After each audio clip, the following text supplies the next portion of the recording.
Donc, on va parler ici des options de PDF interactif, puisque j'en profite pour rappeler que InDesign est entièrement paramétré pour générer de l'interactivité et du HTML5.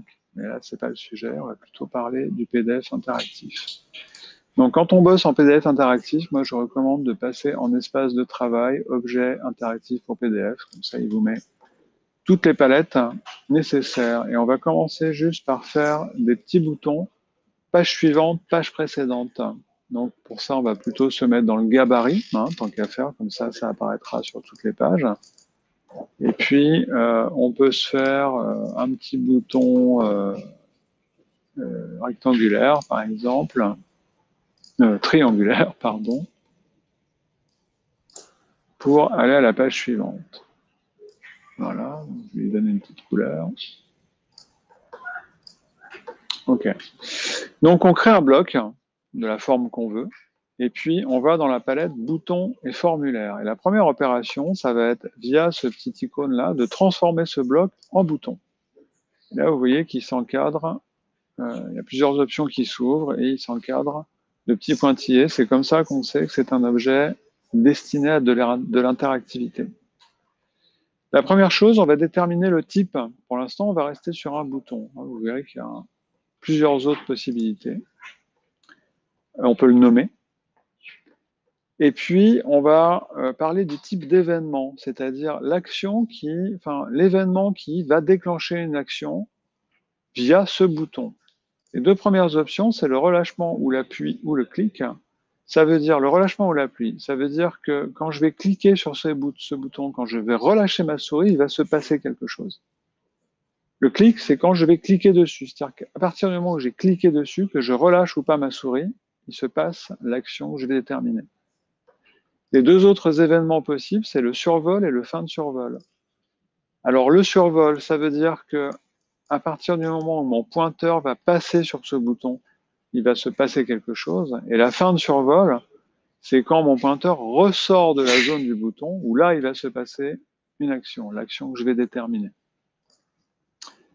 Donc une fois que j'ai déterminé le type d'événement déclencheur, je vais déterminer une action par ce petit plus, et je vais ajouter une action à ce bouton.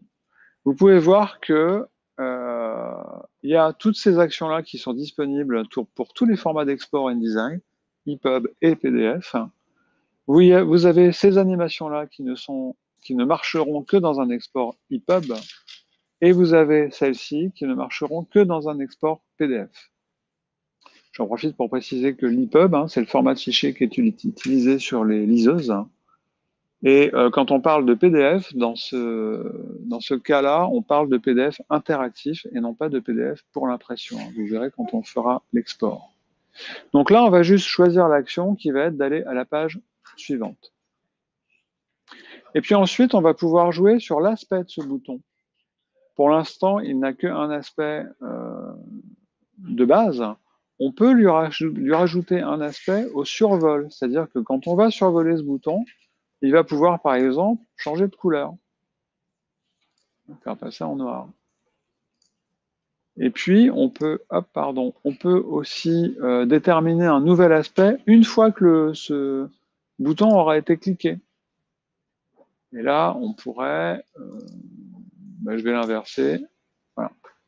C'est-à-dire que tant que le bouton n'y a pas touché, il est comme ça. Quand on passe dessus au survol, il devient noir. Et quand on le clique, il devient comme ça. Il faut ne pas oublier de le remettre dans son état de base avant d'exporter le PDF. Voilà, parce que sinon, il va rester affiché dans l'état dans lequel on l'a laissé afficher. Et pour vérifier si tout ça marche, on va faire un export,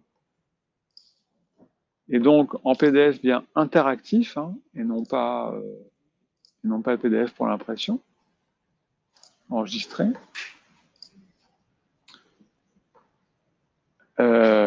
Et on va noter au passage qu'on a des options qui sont différentes par rapport aux options du PDF pour l'impression.